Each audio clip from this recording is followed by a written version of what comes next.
ชูชีวิตรถกระชูชีวิตคนก็ยังชูชีวิตเจ้าอยู่ตะกี้กับเพื่อนตะกี้กับมีชวนหลายมีแต่เจ้าบ่เฮ็ดกินมีแต่น้องเฮ็ดเป็นคนกินเอ้าตะกี้คาดเอ้า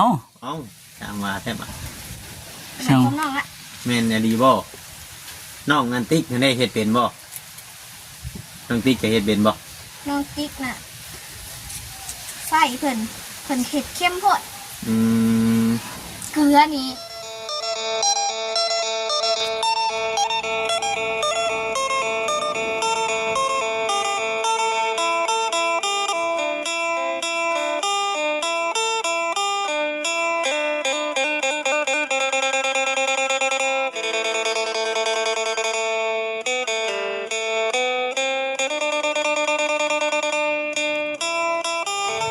พี่น้องยังอยู่ที่บ้านที่เพื่อนน้องตุ๊กคือเก่าเด้อพี่น้องเด้อเนาะบุญเก่าพี่น้องแกงไม้ประทาสบายดีอีกทีนึงพี่น้องเนาะน้องตุ๊กเพิ่นกำลังงานเฮ็ดอยู่ควบกินไหนกับน้องตุ๊กเพิ่นเงินเอื้อยเจี๊ยบเพิ่นนั่นแหละพี่น้องเนาะเพิ่นฝากมาให้ไว้ไปหาหมอด้วยว่าแนวใดมันจำเป็นก่อนก็แม่นต้องซื้อมาก่อนก็ได้นะพี่น้องเนาะนี่ก็ยกคำว่าบ่แซ่บเจ้าให้แล้วว่าเนาะน้องตุ๊กเอ้ยสบายดีคำว่าบ่แซ่บย่าน้องตุ๊กให้เราก็บอกว่าแซ่บแล้วเขาใหม่เขาใหม่โลเท่าไหร่โล25,000เจ้าอยากกินข้าวใหม่บ่โอ้น้องตุ๊กอยากกินข้าวใหม่พี่น้องเอฟซีต้องช่วยแล้วไปเนาะต้องจัดให้แล้วจัดให้แล้วแกงหน่อไม้พี่น้องเลยกินนี่บ่เปิดที่เทื่อนะเนาะเดือดเลยนะตุ๊กเปิดดีดอกเปิดอยู่บ้านนี่กับแกงหน่อไม้บ่บ้านนี่แกงหน่อไม้มันนี่กับแกงหน่อไม้อยู่บ่มีวิตามินนะเมนูรักดิ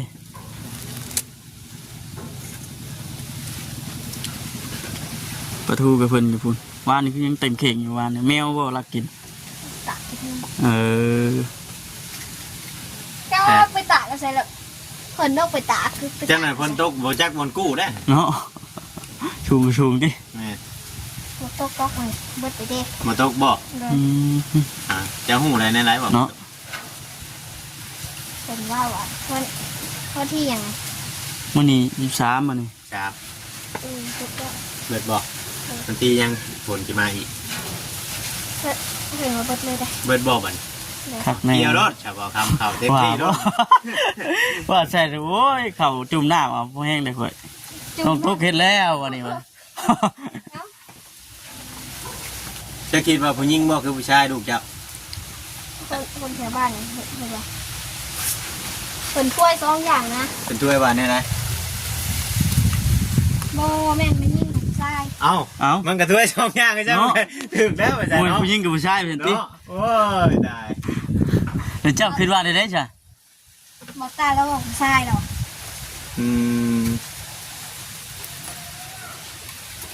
คือว่าเพิ่นมาที่หอดแล้วคือลงมาบ่ได้ไปยังเนาะโอ้เพิ่นบ่เอามาล็อกรถนะจอดไว้หันปกติเพิ่นย่างมาบ่กับบ่ตาไปก็ตามนะคือมาหันน่ะแม่นได้ต้องได้ย่างมาเลยจะจอดไว้บ่แซนเพิ่นมาบ้านนี่ก็ได้ย่างลงมา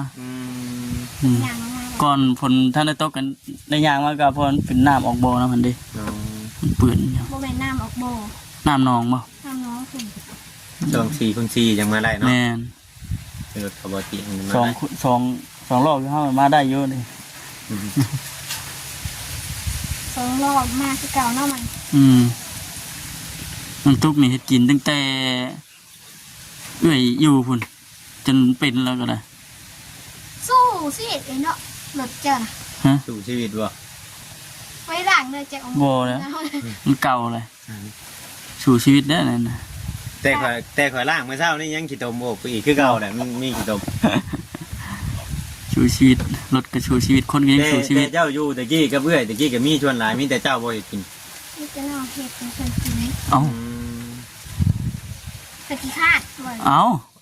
ตามมาแท้บ่ช่างน้องละแม่นอดีบ่น้องงันติ๊กได้เฮ็ดเป็นบ่น้องติ๊กจะเฮ็ดเป็นบ่น้องติ๊กน่ะใส่เพิ่นเฮ็ดเข้มโพดเกลือนี่เพิ่นต้มยังก็อยากเพิ่นใส่หัวหมู อืม นี่จะใส่เพิ่นเอาใส่เก็บจะนั่งพักกระแยงหายเพิ่นก็ไปโมไปกะ ไปหาพักกันแย่งแน่แบบนี้ดิ ถึกตีเอื้อยตีเพิ่นก็เลยไปใส่เพิ่น ไปคนละที่คนละทางพี่น้องเอ้ยทันได้ใหญ่นั่นบันไดก็ แตกแยกเลย แตก เนาะ แยกกันไปสมมันแล้วยังอยู่น้ำกันหยกอยู่ได้หน่อยซ้ำนี่เนาะ โอ้ยอันนี้บัดเฮ็ดกินแล้วไปนั่งกินอยู่ใช้บัดนี่ข้าวน้ำฮะถ้าก็นั่งกินอยู่ใช้ สิโต๊ะตัวไง โต๊ะนี่ยืนกินบ่ เลย โอ้แล้ว กับขวัญเมื่อวานนี่ มันบ่คักแล้วยืนกินเนาะ กับขวัญเมื่อคืน แถมลูกแข่งลูกขาวะ โอ้ยมันก็บ่คักแล้วกินข้าวยืนกินเฮ็ดเวียกก็ยังยืนเฮ็ดแม่ง เห็นเรียกยังเมื่อยแพ้มันยืนกินข้าวที่ มันก็สร้างชีวิตเจ้าอีนั่นนี่ เนาะ สิเฮ็ดเตียงอยู่ ยังเช็ดเตียงอยู่ เฮ็ดไว้เพื่อ บัดเจ้าอยู่กรรมอยู่ไพ่แหละ แม่น เห็ดไปรถตั้งแต่นี่ก็หาพื้นหารัวไว้อย่างนั้นหรือว่าไม่ได้อยู่ไพ่บ่อยู่เย็นนะบ่ฮะ พื้นอ่ะ ตอนแดงตอนสีแดงเราสิเอามาสิหลุมเปล่า อ๋อตอนแรกน่ะเราสิเก็บใส่รถมา โดน รถยังอ่ะนะจังว่าเก็บใส่รถมาคือว่าขี่รถจักร แล้วก็จักร รถไถกับรถจักรว่าไปนะ สุดท้ายก็ไปบ่เด้พี่น้องไอ้บ้าน เนี่ยได้พอ ได้เอา แหมเลยเนาะ ได้ใส่ ต้องทุกเอาไปเจิมอยู่พุ่นนะ ไปไปเจ้าอยู่ห่ม นี่พุ่นเด็ดนะ มันแหมนะได้อ๋อตัวแหมหูเพียก็ เจ้าเจิมเด้อเจ้าก็ลงก่อน เวลาผัวจะมาก็เก็บวันนี้แน่นี่เก็บขี้ขี้ยางอย่างนี้น้องตุ๊กให้เป็นเก็บกองไว้แล้วก็จูดบ่ตอนแรก เด้อบัดนี้เด้อ ทำความสะอาดเพราะว่าทีมงานเพิ่นเข้ามาหลายๆคนจังบ่นั่นเนาะ ใช่ไปฮัดจุกเดียว เวลาผัวจะมาก็เก็บในเด้อฉันมันสะอาดเจ้าเองแหละ เราเลี้ยงกับวงแหละอันนี้วางตั้งผัวบ่ตัวนี้น่ะ เอาจะมานั่งพี่ก็ได้ อันนี้ตั้งเมียบ่ตัวน่ะ แม่นแล้วแหละ โอ้ยจะไปคุกพาเข้าความน่ะพอแห้งเด้เนาะบ่ครับ กินกำลังเชฟดิ กิน กับคว้าหมวกเมื่อคืนนี่ โอ้ย พิดกันตอนกินข้าวอีกแล้วเนาะ ติดกันตอนกินข้าวนี่บ่ได้เด้ต้องนั่นเด้ กินข้าวก็ต้องได้ที่อยู่ด้วยว่าผ้าข้าวความดิ แม่น มีดป่าเลย เอ้า ยืม ของเจ้าบ่ได้มีมีดบ่จ้ะ บ่ มีแต่ผ้าไอ้โต้นี่ มีแต่ผ้าเสียวมือผ้า อืมมันงอพอดดิผ้าตัดอ้อยโรยตรงบ่ เลย เออ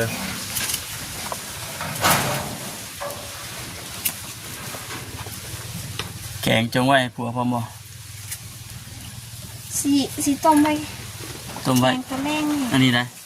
เอาตอนเที่ยงจะกิน เจ้าสิกินข้าวยังตอนเที่ยง คือแกงน้ำมันต้มไว้นานๆจืดหน่อไม้ ต้มไว้แล้วแม่งแกง อืม แกงเฉพาะกิน เจ้าตอนแรกนี่แกงคือพวกกินอีกบ่ง่ายๆว่าเมนูหน่อไม้เบิดมื้อนะมื้อนี้เนาะ อืม ตอนเช้าจะต้มหน่อไม้ อืม เจ้าเฮ็ดหยังไม่เป็นน้ำตุ๊กแม่กิน แบบอย่าง หมดทุกอย่าง เลย แกงเฮ็ดแกงหยังก็ได้ป่ะ เลย ขอแค่ว่ามีแนวกินเป็นไรเบิด ขอเพียงมันมี กับเครื่องครบดิ เลย เออ แบบพี่แล้วก็เสียเป็นมาบาทนั่นซื้อมาใหายยังไปเอาออกเลย มาจิตซื้อมาให้นั่นโดนนั่นบ่ เลย อืม ถ้า รักๆเล ถ้าย เจ้าท่องนี่เจ้าบ่ได้ไปทางไหนบ่อยู่แต่เฮือนนี่บ่ ดูแต่เพื่อน อืมใครอยู่มีปากเป็นหมู่เนาะ อืมแม่น ใคร นะ บัวคำอยู่ผู้เดียวนี่ก็บ่กล้าให้อยู่เลย แล้วก็สิเอาไปนั่งอยู่ห่มนี่ห้อยพุ่นแหล้วเวลาบ่มีพายุอันนี้ปลาเพิ่นอยู่นำเด้ใครดอกถือกันอยู่เนาะเพิ่นแพงบ่แพงเจ้าใช่บ่ เพื่อนเพื่อน ก็เบิ่งเราก็สิเป็นผู้ใหญ่ได้ก็สิบ่นั่นปานใด แม่จากที่ได้ยินนะ เมื่อเช้าเพื่อนซื้อหน้ามาแหละมาใหาย อื อื ม ม ขวดหนึ่ง บ่ เลยลุงบอกเพื่อนดิ อืมนั่นแหละเวลาเขามีหันมีหยังก็แบ่งปันกันกินเนาะบ่เวียงเนาะ แม่น อ่า ปลา ปลาทูเมื่อวานกับแบ่งให้เพิ่นมากินแน่ มันหลาย มีแบ่งปันกันกินอยู่ใกล้กัน ครัวคนเดียวได้กินบ่าย ฮะ ครัวคนเดียวได้ไปกินบ่ายปลาทูนะเมื่อวาน อ๋อ เลย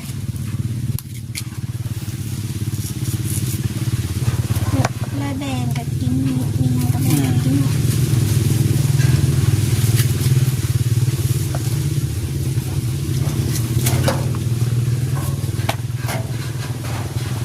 ยามนี่นะชีใช้ในดอกเป็นว่าคุณบัดยามเดือน4 เดือน 5เลยเด้อวันนี้ชีอยู่ยากอยู่สังกะสีได้พี่น้องเลยเนาะมันแคบที่โอ้ย ยามนี่ยังว่ามันโมเมนต์ยามฮ้อน เอาเนาะ แบบยามฮ้อนพุ่น ยำสีหนาวๆผม ยามหนาวกับกระทาอยู่มัน อยู่ไพ่เลยน้องล่ะ พอดีปนาว ถึงช่วงยามหนาวใครอยู่เนาะ แม่คำเจ้าประมาณตอนนี้6 เดือนน่ะอีก3 เดือน 6 7 8 9เนาะ สิทันอยู่ เดือนสี่ถูกคนเนาะ มันบ่ฮู้สิเด้เนาะบ่แน่นอ เพราะ น ว่าตอนนี้มันยังบ่แน่นอนได้บ่ฮู้ได้เพราะว่าเฮาบ่ได้ไปหาหมอแล้วบ่ได้ไปเอ็กโกเบิ่ง นั่นแหละคืออันทางอ้ายว่านะน้องตัวเพิ่นว่ามีทางผู้ใหญ่หรือว่าเงินทางทีมงานในอ้ายเพิ่นเอาให้กันสมทบกัน เลย ลองไปลองเบิ้งหาหมอมันจังบกกังวลใจแน่ เลย นะเอฟซีเพิ่นก็โอ้ยกังวลใจน้ำตุ๊กอยู่ลองไปกวดไปเช็คลองเบิ้ง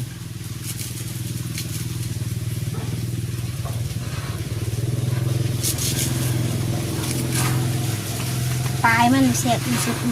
บ่ เลย อืม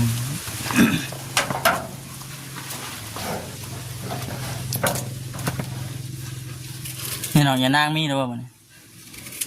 ยัง เดี๋ยวเราหาหูเราแถวใกล้นี่เนาะอ ป้าคนสิไปหุ่นไหนมากเลย บ่ อยู่แถวใดจ้ะนะมีบ่แถวนี้ เพิ่น มาปลูกบ่น้องตุ๊ก จะนั่ง แม่ โบ เกิดธรรมชาติบ่ ซาดแม่ อืมผัวจะไปแต่เช้านี้จ้ะ ไปจะ6 โมงหา ไปแต่6 โมงพุ่น เลย ตื่นมาก็แม่นจูเฮ็ดกินฮะ ไปแบกปุ๋ย แบกปุ๋ยพร้อม เลยเด้ เฮ็ดเวียกเกี่ยวกับอันปลูกอ้อยโอ้นะพี่น้องเนาะอยากบอกเลยว่านักปลูกอ้อยปลูกหยังเลยแต่ว่าน้องๆเพิ่นเคยชินกับเฮ็ดเวียกแบบนี้แล้ว เพราะว่าแต่ใดที่ยาแล้วนะพี่น้องเขาเจ้าเฮ็ดบ่แม่นว่าเดี๋ยวนี้หรอกเฮ็ดตลอด ผู้สื่อสารนะไปแกะอ้อยพัน หึ ผู้สื่อสารนะไปแกะอ้อยพันน่ะ ขับรถ ปลูกอยู่บ้านนาขามปลูกเพื่อว่า บ่จักแล้วเพิ่นไปแกะอ้อยพันธุ์อืม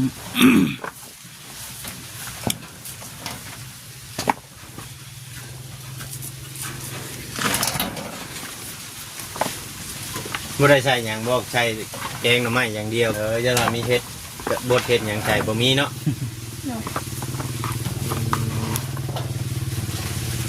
แกงหน่อไม้อย่างเดียว แบบเฮ็ดแบบเมนูอื่นหมอกไว้ที่เด้น้องตุ๊ก มาต้มบ่บัด เฮ็ดหมอกเป็นอย่างที่เฮ็ดได้อยู่บ่เป็นอยู่บ่เป็นอยู่หัดอยากกินแกงมันได้สดน้ำสดตอนเลยเนาะ มาต้มหน่อไม้ลายเติมเนาะบัดลายเจิมได้กันเนาะ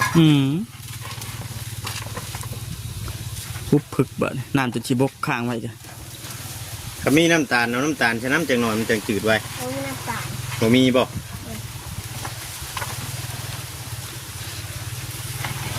มาช่วง4-5 มื้อขึ้นหลังคือว่าบ่ได้ใหญ่ไว้ปานนี้ท้องแล้ว บ่เจ้าหยัดแนวใช่ไปจักตุก เนาะไว้ดิ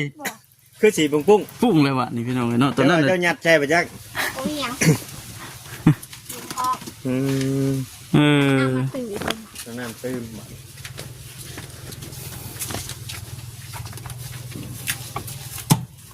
น้ำเป็นกินง่ายๆเนาะแค่แต่ว่าฝนตกลงมาตื้มเมื่อคืนนี้เมื่อวานนี้โอ้ยตาย เพิ่นเห็นแม่ม่านน้อยเด้ เนาะ ดอกไผ่ก็คือ เป็นอีตน ตายแล้วเมื่อคืนนี่ ฮะ ดอกไผ่ถึงหน้าเมื่อวาน ดอกไฟตัวใดอันนี้ เลย พาสลาเซลเพิ่น มันยังคือยังเดือแต่กระปังกัน เหลือนั่นแหละ มันก็หุ่งอยู่บ่อน ให้ยันแผ่นแพงมั้ยน่ะ ผูกแขนมือเทิงผูอันนี้ยังเดือแต่กระปังโดดมันนี่มันเลยสิ ต้องมองเห็นกิน แค่เป็นอย่างเลย จุดหน้าจะ บอก เอามาสักปะไว้ลองแผ่นแดง อันนี้ก็โอ้นี่ก็เอายางมังกร จิกเอา จิกเอา หัวพี่น้องเลย อ๋อท่ะใส่หน้าจนล้นโคตรโฟดิ มันบดกวนไหม อ๋ออ๋อนี่แหละพี่น้องเนาะ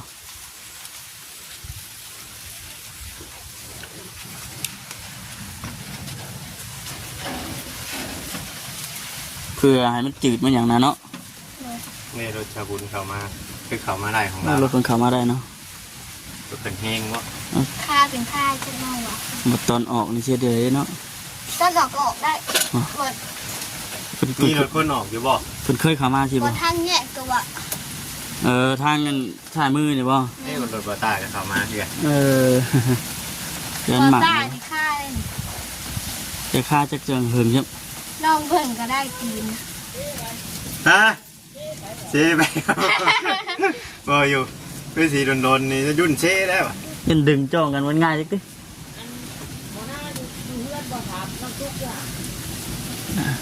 น้องหน้าอยู่กัน น้องนาอยู่เพื่อนบ่ เพิ่นไปหาไทยสวนได้งาน เพิ่นไป แจ็ค ถ่าย แล้ว สวน เราก็ไปเบิ่งอยู่มันบ่แน่นอนเนาะเพราะว่าน้องตุ๊กก็บ่ได้ค่อยไปทางใด อืม เฮาก็สิเว้า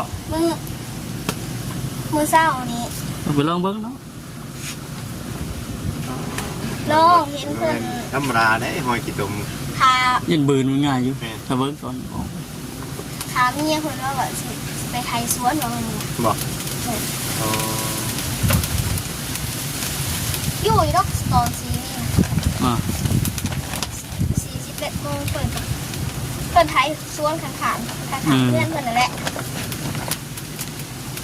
จุ่มเข้าแล้วมันก็ลุกเองมันน่ะน้องตุ๊ก ควันแล้วอ่ะ ไปนั่งอยู่หั่นก่อนจักหน่อยใช่มั้ยจะยกคลิปแล้วให้เพิ่นเข้ามา แม่น จักหน่อยเพิ่นเข้ามา นั่งเพิ่นก็ได้มันควันพุ่น เบิ่งโก้อยู่แม่มัน เห็นมันพุ่นบ่แรงจังให้ผัวเจ้าเก็บ มาแรงจังให้ผัว บ่แรงจังให้ผัวเจ้าเก็บ ทีแรกนี่มีงานเพิ่นเข้ามาหลาย เฮงชงกี่ยากคำเนาะ คนบางคนน้อยๆชันๆนะขอเดียวโดด คือผู้ขางพอเดียวนี่ คำขอเดียวดีแล้วน้องตุ๊กเลยคนบางคนน้อยๆก็ปอกอยุ่น จะขวัญได้หมอทำไมขวัญเบิดซิดเลย รถย่านนั้น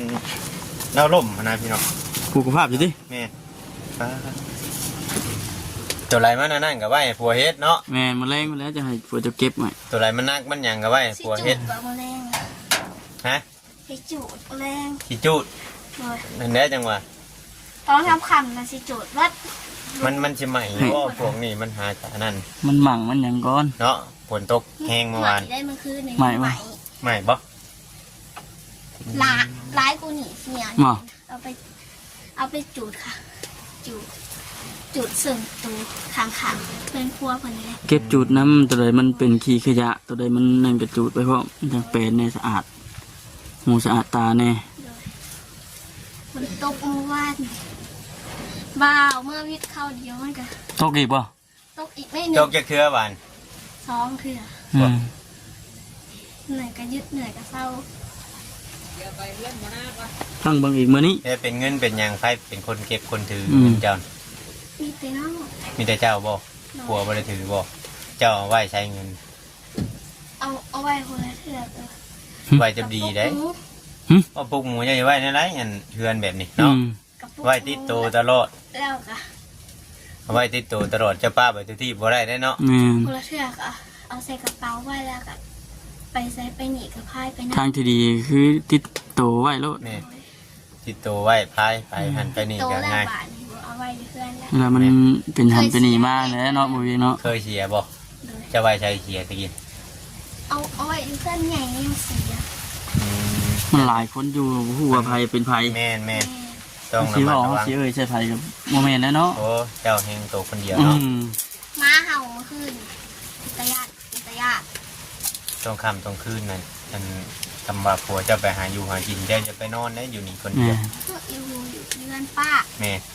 ทำผัวไปก้านหรือว่าไปหากินน่ะเป็น ลูกกับไปเด้ไปหาการหางาน ป้าเพิ่นป้าเจ้านี่เพิ่นเคยเอากล้องอยู่บ่เป็นไง มูลเพิ่น เพิ่นบ่อยากออกบ่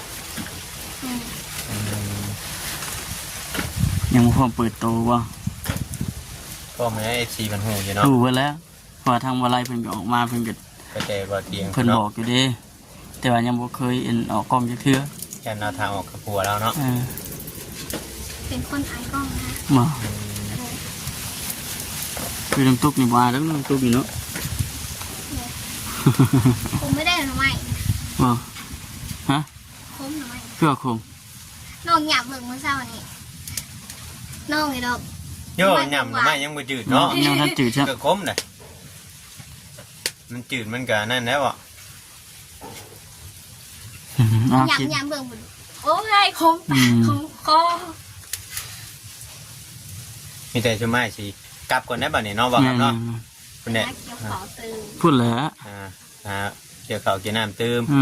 ในมื้อหน้ามื้อในคำว่ามีโอกาสมีเวลาก็เฮาก็เล่นมาเบรกเวลามาพิบให้พ่อแม่พี่น้องเบิ่งพี่น้องเนาะ